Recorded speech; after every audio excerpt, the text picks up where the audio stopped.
बच्चों, good evening सभी को और स्वागत है आपका इस क्लास में। और आज हम करने वाले हैं क्लास 11 का लेक्चर नंबर 9 और 2-3 लेक्चर में ये चैप्टर खत्म होने वाला है। इसके बाद हम बढ़ेंगे नेक्स्ट चैप्टर पर, तो तब तक इसको देख लीजिए। और आज हम करने वाले हैं वही जो हमारा चैप्टर चल रहा है, चैप्टर नंबर 8, उसका लेक्चर नंबर 9। क्या क्या पढ़ना था ये तो हम देख ही चुके थे। और आज हम पढ़ेंगे साइटोपिंजर क्या होते हैं या पंजर क्या होते हैं, पक्षमाभ और कशाभिका यानी कि सीलिया फ्लैजिला के बारे में थोड़ा सा डिस्कस करेंगे। तारक काय व तारक केंद्र क्या होता है और ईटीसी मीन्स और भी बहुत कुछ। ठीक है, तो भाई तारक काय व तारक केंद्र और सीलिया फ्लैजिला ऐसे दो टॉपिक है जिसमें बच्चे मुझे लगता है ग्रेजुएशन करने के बाद भी उनकी कुछ कॉन्सेप्ट क्लियर नहीं हो पाते। तो आज ये सबसे इंपॉर्टेंट टॉपिक है और आज इसे बिल्कुल पढ़ना है आपको, क्योंकि आपके बहुत सारे डाउट जो है वो यहाँ पे क्लियर हो जाएंगे, जो चीजें आपको कभी समझ में नहीं आती थी या नहीं आ रही होंगी। ठीक है, तो भाई साइटोपिंजर्स यानी कि साइटोस्केलेटन जिसको कहते हैं। स्केलेटन क्या होता है? हमारे अंदर जो हड्डियां हैं उसको हम क्या कहते हैं? कंकाल, स्केलेटन। तो भाई कोशिका में भी कुछ ऐसे तंतु जैसी संरचनाएं पाई जाती हैं। ठीक है, हड्डियां तो नहीं होती भाई, कोशिका तो सॉफ्ट है तो उसमें हड्डियां नहीं होती हैं, लेकिन उसमें ऐसी तंतु के समान संरचनाएं घूमती रहती है जिसको हम कहते हैं साइटोपिंजर। क्यों? क्योंकि ऐसा लगता है जैसे ये जाल सा बना रखा है इन्होंने, और जैसे हमारे शरीर को हमारा कंकाल सपोर्ट करता है वैसे ही इन कोशिकाओं की जो शेप है, आकार है, यांत्रिक सहायता है, मैकेनिकल सपोर्ट है, ये सब कौन प्रोवाइड करवाता है? इनको ये तंतु प्रोवाइड करवाते हैं। इससे पहले जो हमने चैप्टर पढ़ा था एनिमल टिश्यू वाला, वहां पे भी हमने बात की थी कुछ तंतुओं की, कोलेजन तंतु होते हैं, इलास्टिन तंतु होते हैं, है ना, श्वेत, पीले, ऐसे। तो बस वही तंतु जो सेल के अंदर रहते हैं वो क्या कहलाते हैं? साइटोपिंजर या साइटोस्केलेटन कहलाते हैं। ठीक है, प्रोटीन युक्त विशिष्टीकृत जालिकावत जो कोशिका द्रव में मिलता है उसे साइटोपिंजर कहते हैं। कैसा होता है भाई? ये प्रोटीन युक्त होता है, प्रोटीन से बने होते हैं। हमने पढ़ा है इलास्टिन प्रोटीन से, कोलेजन प्रोटीन से, इस तरह से। ठीक है, जालिकावत भी होता है भाई, ऐसा जाल सा बना रखे हैं, और तंतु है मतलब कि फाइबर्स है इस तरह के जो कोशिका द्रव्य में मिलते हैं। कहाँ रहेंगे? कोशिका द्रव्य में रहेंगे, तो उसे हम क्या कह देंगे? साइटोपिंजर। ठीक है, कोशिका में मिलने वाला साइटोपिंजर या पिंजर के विभिन्न कार्य जैसे यांत्रिक सहायता। भाई कोशिका को बाहर से कोई आघात लग रहा है, चोट लग रही है, धक्का लग रहा है, तो उसकी जैसे कि अगर ये साइटोपिंजर ना हो या कोशिका की झिल्ली नहीं हो, कोशिका की भित्ति नहीं हो, तो कोशिका तो पिचक जाएगी। तो उससे बचाने का काम ये यांत्रिक सहायता प्रदान करते हैं, गति में भी सहायक होते हैं और कोशिका के आकार को बनाए रखने में भी उपयोगी होते हैं। ये क्या हो गए? कार्य हो गए इनके। छोटा सा एक टॉपिक है, ज्यादा कुछ डिटेल इसमें है नहीं।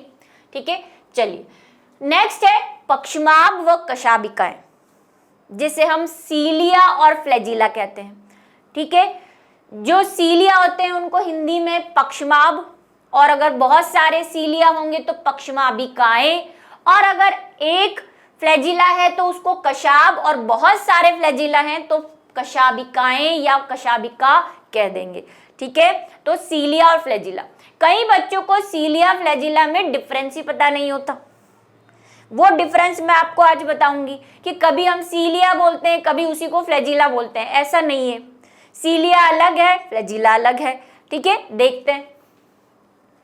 कशाभिकाएं यानी कि क्या, इसका इंग्लिश नेम क्या है? सीलिया।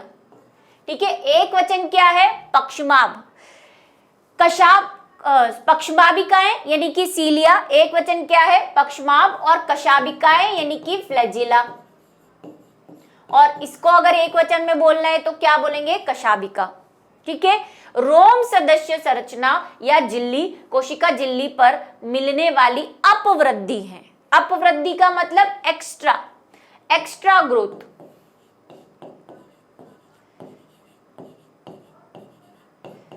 जैसे मान लो ये कोशिका है, कोई भी कोशिका है, भाई मैं क्लेमाइडोमोनास ले लेती हूँ, क्लेमाइडोमोनास पढ़ा हुआ है ना हमने ऐसा कुछ। उसमें क्या होता है आपको पता है, दो ऐसे फ्लैजिला लटके हुए रहते हैं उसकी। ये क्या है, कशाब है, ठीक है, फ्लैजिला। अब ये फ्लैजिला और सीलिया दोनों जो है वो क्या होते हैं, एक्स्ट्रा ग्रोथ होती है, मतलब सेल से बाहर निकली हुई है ना, सेल से अलग बाहर की तरफ आई हुई है, सेल मेम्ब्रेन को या कोशिका झिल्ली को अलग से निकली हुई है, इसलिए हम कह रहे हैं कि ये एक्स्ट्रा ग्रोथ है, अलग से निकली हुई है। पक्षवाम एक छोटी संरचना चप्पू की तरह कार्य करती है, जो कोशिका को या तो उसके चारों तरफ मिलने वाले द्रव्य की गति में सहायक होती है, ठीक है, या तो वो कोशिका को या उसके चारों ओर मिलने वाले द्रव्य को, समझा रहे हो। देखो ये कशाब है, फ्लैजिला है। पहला डिफरेंस, कशाब बड़े होते हैं, ये मैंने बनाया बड़ा, ठीक है, सीलिया छोटे होते हैं। कहां देखे हैं सीलिया, पैरामीशियम याद करो, पैरामीशियम पे हम ये छोटे छोटे ऐसे हेयर लाइक स्ट्रक्चर बनाते हैं चारों तरफ, क्या तुम्हें याद है? याद होना चाहिए। ये सीलिया है, ये फ्लैजिला नहीं है। तो पहला डिफरेंस क्या हो गया, कशाब जो होते हैं, फ्लैजिला जो होते हैं वो बड़े होते हैं, जबकि पक्षमाव जो है वो साइज में बहुत छोटे होते हैं। ये क्या करते हैं, ये इतनी ज्यादा इनमें कोई जो है ये चलने में ज्यादा सहायक होते हैं, एक जगह से दूसरी जगह जाने में। इनमें भी गति है, लेकिन इनका मेन काम इतना फास्ट नहीं है। ये क्या करते हैं, बस या तो कोशिका में या कोशिका के बाहर जो कोशिका द्रव्य है, जैसे इसके बाहर जो एरिया है, मान लो ये पानी है पैरामीशियम, तो ये ऐसे चप्पू की तरह, चप्पू देखा है नाव का चप्पू कैसे चलता है, ये चप्पू की तरह क्यों बोल रहा है, चप्पू देखा है कैसे चलता है, मतलब हम उसको ऐसे डालते हैं और फिर पानी को ऐसे खींचते हैं तो हम आगे बढ़ जाते हैं हमारी नाव, फिर चप्पू उठाते हैं, फिर डालते हैं, फिर आगे बढ़ते हैं। तो ये चप्पू की तरह काम करता है, ऐसे ऐसे, ताकि पानी पीछे जाए और एनिमल आगे जाए, है ना। तो ये चप्पू की तरह काम करता है, ऐसे स्ट्रोक मारता है, स्ट्रोक जिसको कहते हैं, ठीक है, वो मारता है। तो इस तरह ये गति करता है। और कहीं पे ये अंदर भी होता है शरीर के, जैसे इसके मुख के अंदर भी होते हैं, अगर आपको याद हो तो मुख के अंदर क्यों होते हैं, ये वहां के एरिया में ऐसे घूर्णन, मतलब ऐसे रोलिंग करते हैं, रोलिंग करें तो पानी क्या होगा, अंदर की तरफ आता है, ठीक है। तो ये उनमें सहायक हो, छोटी मोटी गतियों में सहायक होते हैं, ठीक। जबकि फ्लैजिला जो है, एक और डिफरेंस समझो, फ्लैजिला संख्या में एक या दो हो सकते हैं, लेकिन सीलिया संख्या में बहुत सारे होते हैं। ये देखो दूसरा डिफरेंस, दोनों की गति में, पहला डिफरेंस क्या हो गया, साइज में, दूसरा गति में डिफरेंस हो गया, तीसरा ये क्या होते हैं, संख्या में ज्यादा होते हैं, ये संख्या में कम होते हैं। संरचना दोनों की बराबर सी है, ज्यादा कोई डिफरेंस नहीं है, अभी हम देखेंगे, ठीक है। चलो, कशाबिका अपेक्षाकृत लंबे व कोशिका गति में सहायक होते हैं, ठीक है। मेनली जो गति का काम अगर कोई करवाएगा तो वो कशाब करवाएगा, ठीक है, फ्लैजिला करवाएगा। सीलिया का इतना कोई योगदान नहीं है। प्रोकैरियोटिक जीवाणु में पाए जाने वाली कशाबिका संरचना के रूप में यूकैरियोटिक कशाबिकाओं से भिन्न होती है, ठीक है। थोड़ा थोड़ा डिफरेंस रहेगा, कोई प्रोटीन किसी में कम किसी में ज्यादा होगा, किसी में लंबाई में फर्क हो गया, थोड़ा सा डिफरेंस होता है, ज्यादा नहीं। पक्षमाव व कशाबिका जीव द्रव्य झिल्ली से ढके होते हैं। इनके कोर को अक्ष सूत्र कहते हैं, जो कई सूक्ष्म नलिकाओं का बना होता है, जो लंबे अक्ष के समांतर होते हैं। अब संरचना की बारी आ रही है, समझना इस चीज को, क्या कह रहा है। अब हम जो भी हमारा सीलिया या फ्लैजिला है, मान लो ये सीलिया है या फ्लैजिला है, जो भी है, इसका टीएस काट रहे हैं, ठीक है, ऐसे काट रहे हैं इसको।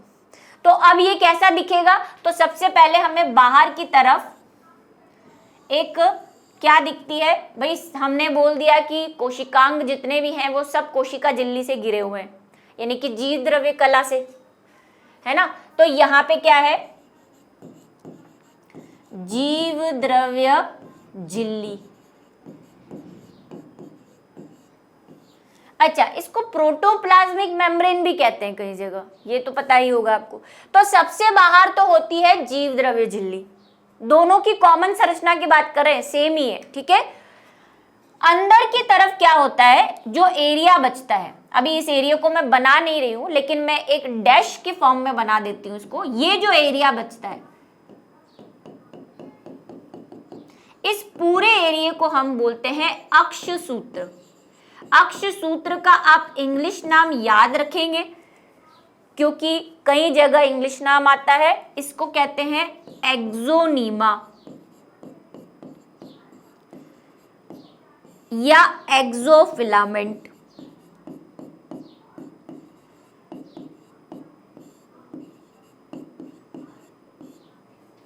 ठीक, इतनी बात समझ में आई। क्या कह रहा है ये, बाहर कोशिका झिल्ली है और अंदर जो कोर है, कोर का मतलब केंद्रीय भाग, ये वाला जो अभी मैंने डैश से बनाया है, इसको अक्ष सूत्र कहते हैं, जो कई सूक्ष्म नलिकाओं का बना होता है। अब ये जो अक्ष सूत्र है, इसमें छोटी छोटी नलिका जैसी संरचनाएं पाई जाती हैं, जिसको हम कहते हैं सूक्ष्म नलिकाएं, यानी कि माइक्रोट्यूब्यूल्स। अब ये माइक्रोट्यूब्यूल्स जो है वो दो प्रकार की होती है और 9+2 के मैनर में होती है। अभी समझा रही हूं ये क्या होता है 9+2। 9+2 का मतलब ये है कि बाहर 9 का जोड़ा है और अंदर 2 का जोड़ा है। 9 बाहर है और बीच में 2 है, लेकिन ये 2 सिंगल नहीं है, जैसे कि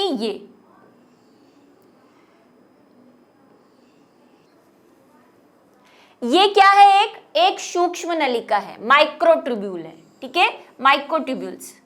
और ऐसी कैसी 9 है, लेकिन ये 9 क्या है, एक नहीं है, डबल है, डबल। जैसे कि मैं यहाँ पे इस चीज को समझा रही हूं, एक होती है ए, हम उसको नाम दे देते हैं, ये है बी और इसी से जुड़ी हुई है ए, ठीक है। वैसे देखो ये ए और बी भी और छोटी संरचनाओं से बनी होती है, कई बुक्स में आपको ऐसा दिखेगा, इसको डबल बना के ऐसे। आपके एनसीईआरटी में नहीं दे रखा, इसलिए मैं बस इसको थोड़ा सा आपको समझा रही हूं कि ये जो सूक्ष्म नलिकाएं हैं ये भी और छोटी माइक्रोट्यूब्यूल से बनी होती है, जिसको माइक्रोफिलामेंट कहते हैं, ठीक है। ये ऐसी होती है, इसमें मेरे हिसाब से यहाँ पे जो है 13 होती है छोटी छोटी, 1 2 3 4 5, 13 बन नहीं पाएंगी, लेकिन यहाँ पे 13 होती है और यहाँ पे 10 होती है,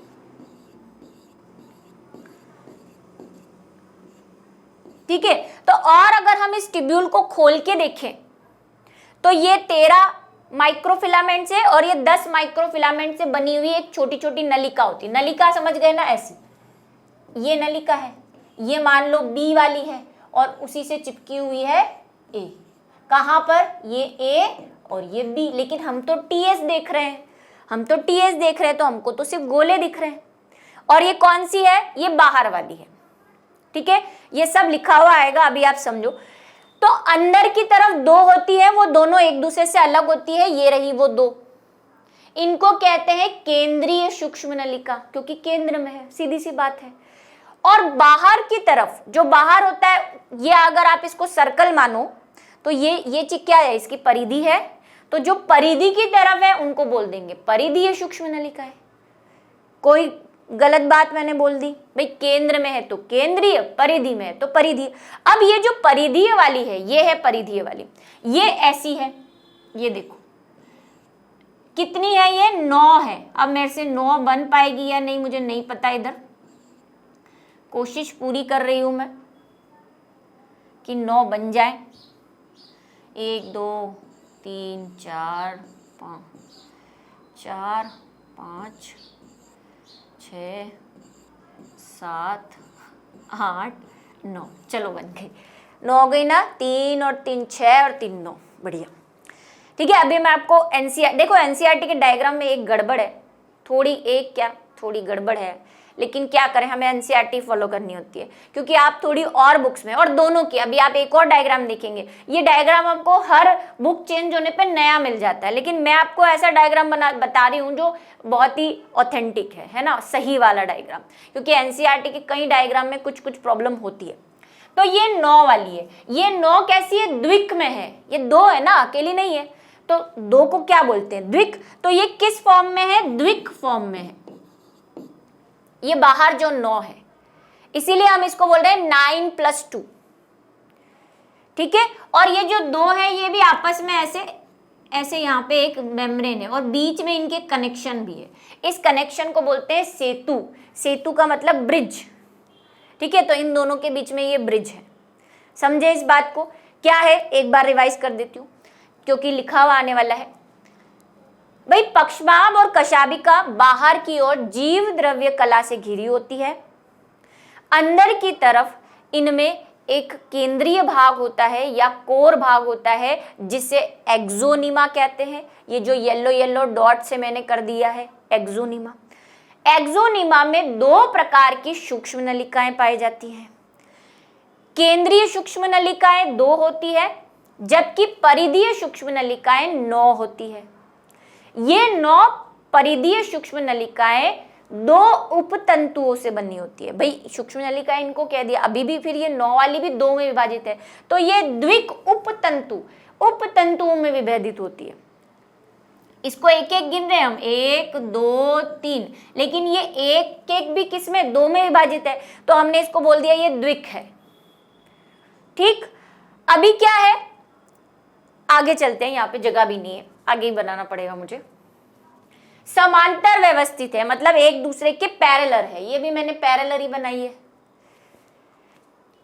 अक्ष सूत्र केंद्र में एक जोड़ा मतलब समझ गए 2, ठीक है, सूक्ष्म नलिकाएं मिलती है और 9 द्विक समझ गए, ये 9 है लेकिन 2 के पेयर में है, इसलिए द्विक कह रहे हैं। यहाँ पे मैंने लिखा भी है द्विक, ये द्विक है जिसमें हमने एक को A दे दिया, एक को B, और ये आपस में चिपकी हुई है। ये वाली आपस में चिपकी हुई नहीं है, परिधि वाली आपस में चिपकी हुई है।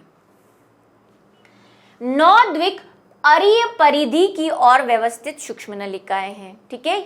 परिधि पे कितनी है, 9। अक्ष सूत्र की सूक्ष्म नलिकाओं की इस व्यवस्था को 9 + 2 प्रणाली कहते हैं, और इसीलिए हम इसको क्या कह रहे हैं, 9 + 2। ये एनसीईआरटी का ही मैं पूरा लिखा हुआ लेके आई हूँ, क्योंकि आपको एनसीईआरटी की लैंग्वेज समझने में बहुत दिक्कत होती है और इसकी लैंग्वेज है भी भयंकर। चलो आ जाओ। केंद्रीय नलिका सेतु द्वारा जुड़े होते हैं। केंद्र में मैंने जो 2 बनाए थे अभी जस्ट उसको बताया कि क्या होते हैं, ये दोनों आपस में किससे जुड़े होते हैं, सेतु से।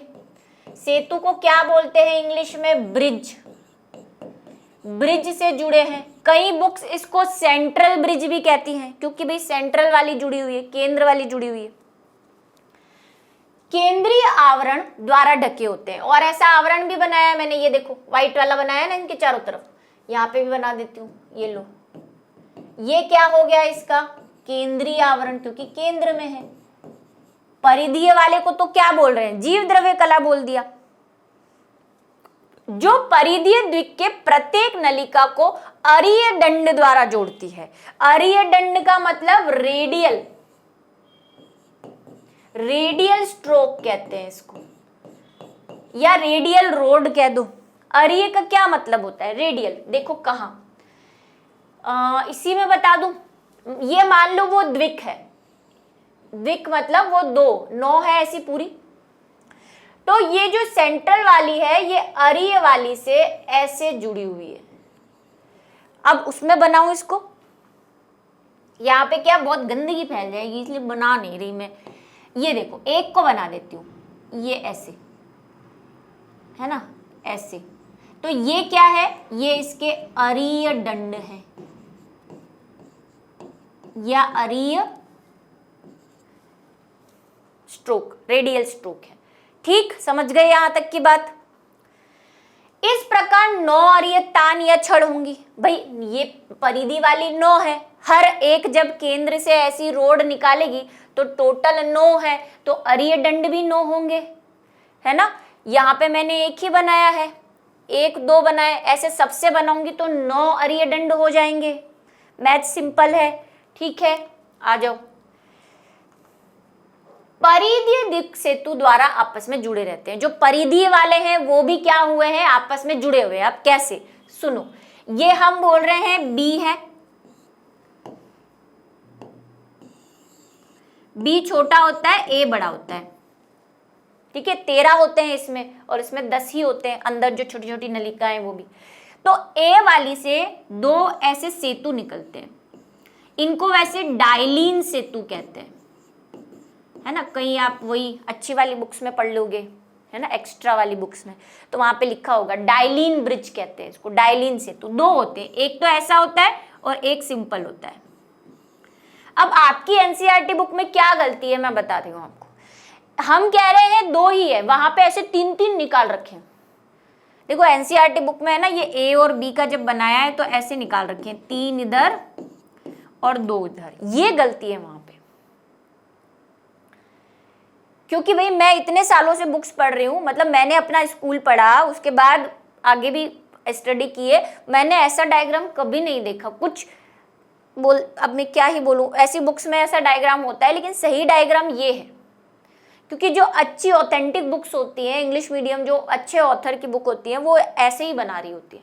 और आप गूगल पे भी देखेंगे तो आपको यही मिलेगा। गूगल पे अगर आप एनसीईआरटी बोलोगे तब आपको ये वाला डायग्राम दिखाएगा, वरना ऐसा ही डायग्राम आपको दिखेगा, ठीक है। तो ये वाला जो है वो सही है। बाकी देखो आपके स्कूल है, मैं फिर बोलती हूँ कि देखो 11th 9th इनमें क्या हमें स्कूल की टीचर्स की बात फॉलो करनी होती है, तो फिर आप जैसे चाहें वैसे बना सकते हैं, ठीक है। तो ये कहानी है, ये क्या है, आपस में जुड़े हुए, ए और बी जुड़े हुए हैं, दिख रहे हैं आपको, है ना, कनेक्टेड ही बना रहे हैं हम।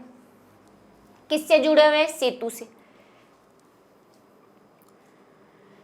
आपस में जुड़े रहते हैं। दोनों पक्षमाभ और कशाभिकाएं तारक केंद्र के सदस्य संरचना बाहर निकलती है, जिसे आधारिकाएं कहते हैं। ये मैं समझा रही हूँ, एक और मस्त चीज आने वाली है अभी। देखो हाँ, हमने इनको जोड़ दिया। अब देखो हमारे पास 9 है ना, ऐसे यहाँ पे ही बना दूं, जैसे ये 1 है, कैसे बनाऊं, जैसे मान लो ये B है और ये A है, और ये B है और ये A है, तो ऐसे जुड़े हुए हैं, ये कनेक्टेड है, ये इससे, फिर ये इससे, फिर ये आगे वाले से, फिर आगे वाला आगे वाले से, ऐसे करके जुड़े हुए हैं। ऐसे बोलना चाह रहा है ये कि द्विक जो है आपस में जुड़े हुए हैं सेतु से, और हर एक के पास भी सेतु है। ये ए वाला सेतु ही आगे वाले बी से जुड़ा हुआ है। ये ए का जो ये सेतु है ना, यही आगे वाले बी से जोड़ के रखेगा, क्योंकि 9 है आपस में, जैसे मैंने अभी ये जोड़े इस तरह से। अभी फाइनल डायग्राम आप देखेंगे। हाँ, अब क्या है, ये जो फ्लैजिला और सीलिया है, हमने फ्लैजिला की संरचना आपको याद है, कशाद की संरचना मैंने 2 बार पढ़ा दी, इस चैप्टर में भी पढ़ाई है और एक सेकंड चैप्टर में भी पढ़ी थी हमने, जब मोनेरा पढ़ा था। हमने कहा था कि फ्लैजिला में एक शाफ्ट होता है, एक हुक होता है, और मेम्ब्रेन में 2 आधारीय कणिकाएं, बेसल बॉडी होती है। याद आ रहा है कुछ, बेसल बॉडी होती है, अभी इसी चैप्टर में भी पढ़ा है हमने ये आधारिकाएं। उस बेसल बॉडी को ही आधारिकाएं कहते हैं। तो ये फ्लैजिला और सीलिया कहां से निकले होते हैं, आधारिकाएं से निकले होते हैं। और ये जो आधारिकाएं होती है, इनकी संरचना कैसी होती है, आधारिकाएं की संरचना तारक केंद्र के जैसी होती है, तारक केंद्र जैसी होती है। मैंने ये नहीं कहा कि ये तारक केंद्र होते हैं, इन दोनों में बहुत डिफरेंस है, लेकिन आपके सिलेबस में नहीं है। मैं एक डिफरेंस आपको बता देती हूँ। देखो, बेसल बॉडी सिर्फ वहां पाए जाते हैं जहां पे सीलिया और फ्लैजिला होते हैं। तारक केंद्र, जो भी हम इसके बाद नेक्स्ट टॉपिक पढ़ने वाले, वो सेल के अंदर पाए जाते हैं। बेसल बॉडी से सीलिया और फ्लैजिला बनते हैं। तारक काय या तारक केंद्र, जो भी आप कहना चाहते हैं, उससे कोशिका विभाजन में स्पिंडल फाइबर बनते हैं। ये बेसिक डिफरेंस है तारक काय और तारक बेसल बॉडी में। तो इनके नीचे क्या होती है, तारक केंद्र जैसा ही एक बेसल बॉडी होता है, क्योंकि इसकी संरचना तारक केंद्र जैसी ही है। अब तारक केंद्र की संरचना कैसी है वो हम नेक्स्ट टॉपिक में पढ़ेंगे। बेसल बॉडी, ठीक है। कई बच्चों को इनमें भी बहुत कंफ्यूजन होता है, और ये अभी जो मैंने 2-4 पॉइंट बोले, ये कंपटीशन लेवल के टॉपिक है जो आपकी बुक में नहीं है। मैंने अभी आपको एक्स्ट्रा जो अंतर बताया है इन दोनों में वो, ठीक है। चलो, ये रहा आपके एनसीईआरटी का तो नहीं है, मुझे पसंद नहीं आया वो डायग्राम, आप देख सकते हो। ये रहे वो परिधीय तंतु, 9 तंतु द्विक में है, तो ये 2-2 के पेयर बना रखे हैं हमने। ये देखो, इसमें से क्या निकला हुआ है, ये हुक निकला हुआ है, डाइलिन सेतु 2, एक ये रहा, ठीक है। केंद्र में जो है उनको केंद्रीय सूक्ष्म नलिकाएं कह रहे हैं, और केंद्रीय सूक्ष्म नलिकाएं 2 है और आपस में ये पिंक कलर के सेतु से जुड़ी हुई है। यहाँ पे एक झिल्ली है जिसको केंद्रीय आवरण कह रहे हैं, बाहर जीव द्रव्य कला है, और ये द्विक भी आपस में इस ब्लू वाले से जुड़े हुए हैं। ये देखो, जो हमने कहा कि 9 द्विक जो है वो आपस में भी जुड़े हुए हैं, ये देखो जुड़े हुए हैं। और रेडियल स्पोक यानी कि अरीय दंड, ये रहा अरीय दंड रेड वाला, ठीक है। यहाँ पे सब इंग्लिश में लिखा हुआ है, मैंने आपको हिंदी बता दी।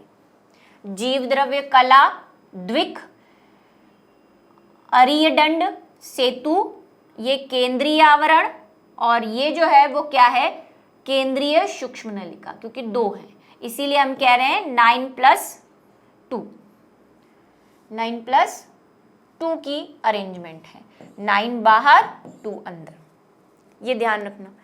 आगे आ जाओ, बात करते हैं तारक केंद्र। ये भी बहुत मस्त टॉपिक है, मतलब मेरे पास ऐसे कुछ बच्चे आते हैं 12th पढ़ने के बाद भी जिनको तारक काय और तारक केंद्र में नहीं फर्क पता है, मैं आपको समझा रही हूँ, ठीक है। देखो, तारक काय व तारक केंद्र, तारक काय को तो हम कहते हैं सेंट्रोसोम, और तारक केंद्र को हम कहते हैं सेंट्रियोल।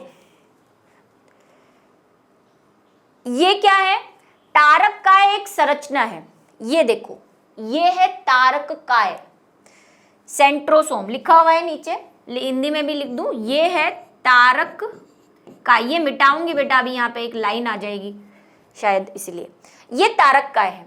अब इस तारक काय में आपको ये 2 चीजें दिख रही हैं जिसको निकाल के यहाँ पे बड़ा करके बताया है। ये है तारक केंद्र,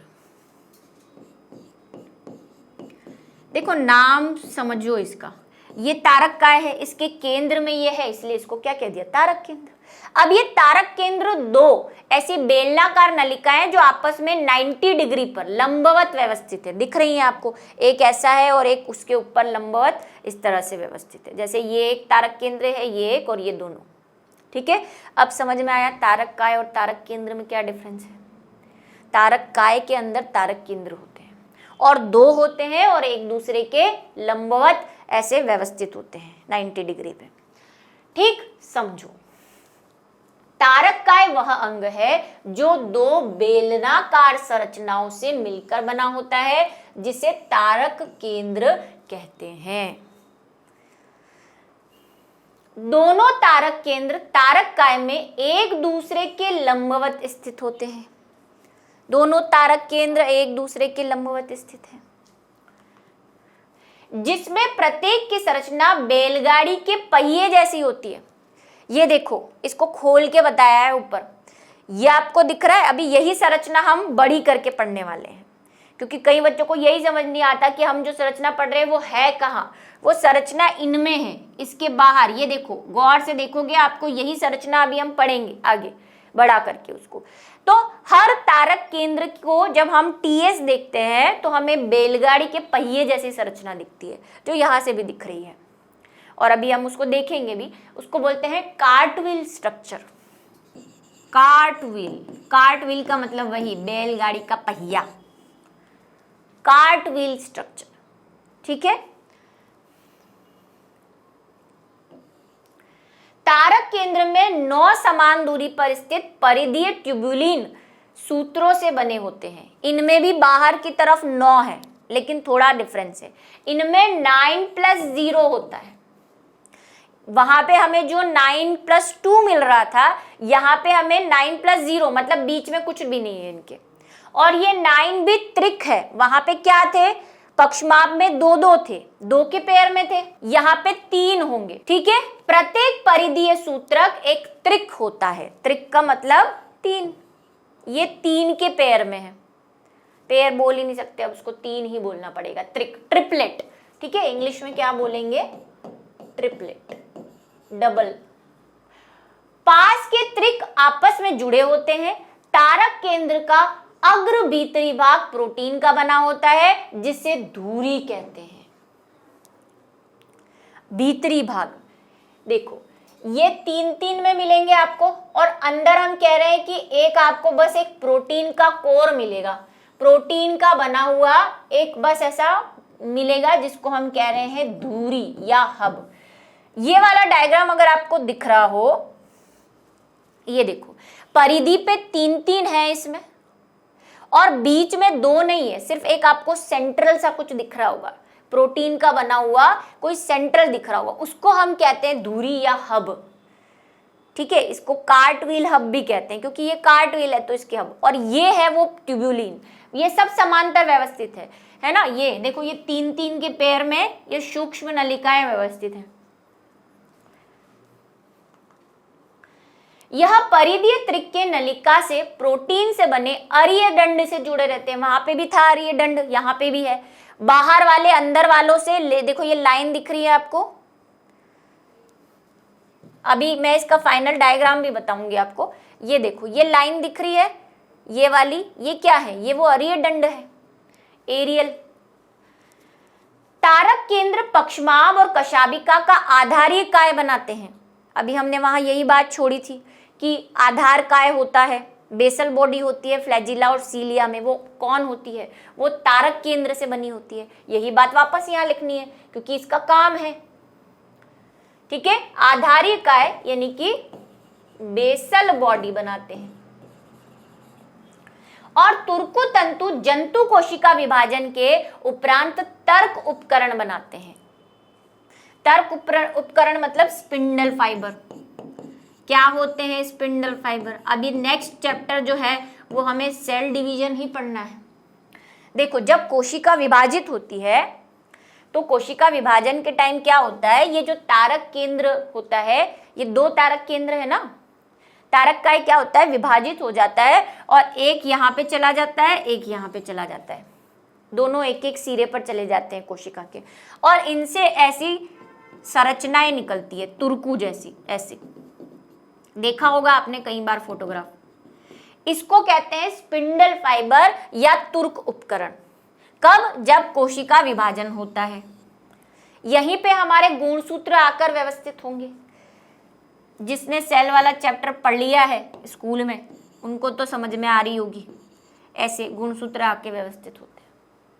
नेक्स्ट चैप्टर में आएगा स्पिंडल फाइबर कहते हैं इसको। ये देखो दिख रहा है आपको, ये तीन है, एक दो तीन, इन तीन की भी कहानी ऐसी है। देखो एक सी वाला, फिर उसी से जुड़ा हुआ रहेगा ये सी, ये बी और ये ए। इसमें क्या होता है, ए वाला 13 है शायद, बाकी दो 10-10 है, ऐसा कुछ है। ठीक है, वही मैंने कहा ये भी छोटे छोटे से बने होते हैं। और दूसरा यहाँ पे होगा भाई ए बी और सी, क्योंकि ये त्रिक है, त्रिक में व्यवस्थित है, ये ट्रिपलेट है, 9 वाले जो बाहर वाले परिधि वाले। अब सी जो है वो ए से जुड़ा रहता है, फिर ये वाला सी जो है वो दूसरे ए से जुड़ा हुआ रहेगा, फिर ये वाला सी जो है वो दूसरे ए वाला जो है वो सी से, ऐसे करके ये देखो यहाँ पे बने हुए हैं, ये कनेक्टेड है आपस में, परिधि वाले। बीच में इसके कुछ है नहीं, बीच में सिर्फ हब है यानी कि धुरी है, और ये दूरी से ये आपस में जुड़े हुए हैं, इसीलिए इसको हम क्या कह रहे हैं, अरीय दंड, रेडियल स्ट्रोक। ठीक है, इनमें देखो कुछ और स्पेशल चीजें जो आपको एनसीईआरटी में नहीं दे रखी, मैंने यहाँ लिखी भी नहीं है क्योंकि एनसीईआरटी नहीं दे रही है, लेकिन आपको यहाँ पे कुछ और भी चीजें, स्टार जैसा लग रहा है लेकिन एनसीईआरटी कहती है बैलगाड़ी के पहिए जैसा है। चलो ठीक है, देखो और भी स्पेशल चीजें हैं इसमें, वही आप कोई एक्स्ट्रा बुक पढ़ेंगे तब आपको ये चीजें उसमें लिखी होगी। जो हम ये कह रहे हैं ना कि त्रिक है, मान लो ये त्रिक है, फिर ये त्रिक है और फिर ये त्रिक है। अब इन तीन से मैं समझा रही हूँ, इस हर एक त्रिक के नीचे एक प्रोटीन से बना ऐसा कंडेंस पार्ट होता है ऐसे, इसको बोलते हैं एक्स। और दोनों के बीच में भी एक प्रोटीन से बना एक डॉट जैसी संरचना होती है जिसको हम बोलते हैं वाई, ऐसे इसके बीच में भी होगी, इसके बीच में ये होता है वाई, एक्स वाई होते हैं इनके बीच में। तो कई बुक्स में आपको ये जब कनेक्ट किए हुए होंगे ऐसे, तो वहां पे लिखा होगा एक्स वाई, एक्स वाई,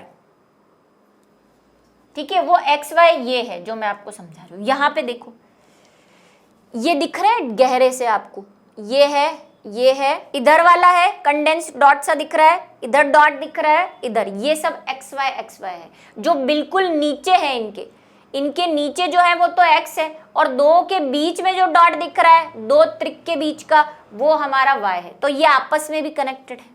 और ये रहे वो अरीय दंड, ठीक है। तो इस तरह का स्ट्रक्चर जो है हमें क्या देखने को मिलता है, तारक केंद्र या तारक काय में देखने को मिलता है, ठीक है। समझ में आ गया। एनसीईआरटी का और डायग्राम देख लेना, उस वाले से कनेक्टेड ही है, बस फर्क कितना है, यहाँ पे 3 थे, वहां पे 2 है, यहाँ पे बीच में कुछ नहीं है, वहां पे बीच में था। और वही आपको कुछ कहानियां जो है मैंने बताया, एक्स वाई कहीं लिखा होगा, कहीं आपको सी ए भी लिखा होगा। अच्छा देखो, ये सी से ए जुड़ रहा है, मैंने कहा ये सी है, ये बी है, ये ए है, ये सी है, ये बी है, ए है। तो सी से ए जुड़ रहा है ना, तो कई बुक्स में ऐसे लिखा हुआ है, इसको सी ए कनेक्शन या संयोजन भी लिखा हुआ है, या सी ए या ए सी, दोनों में से कुछ भी लिखा हुआ है। क्योंकि मैं बोल रही हूँ ए से सी जुड़ा हुआ है, वो कह रहा है सी से ए जुड़ा हुआ है, बात तो सेम ही है। तो ऐसा भी कहीं आपको दिख सकता है, तो कंफ्यूज मत होना। लेकिन एनसीईआरटी इस बारे में कुछ नहीं बताती, न ही उसने अपने डायग्राम में सी ए कनेक्शन और एक्स वाई दे रखे, ठीक है। चलिए, तो आज का हमारा जो लेक्चर है वो यहीं पे खत्म होता है, और आई होप मैंने आपके काफ़ी डाउट्स क्लियर कर दिए होंगे। और कई बच्चे मुझे कमेंट में लिखते भी हैं कि मैम मेरा बहुत बड़ा डाउट जो है वो क्लियर हो गया, तो बहुत खुशी होती है ये सुनकर। तो भाई चलिए मिलते हैं अगली क्लास में, तब तक के लिए बाय।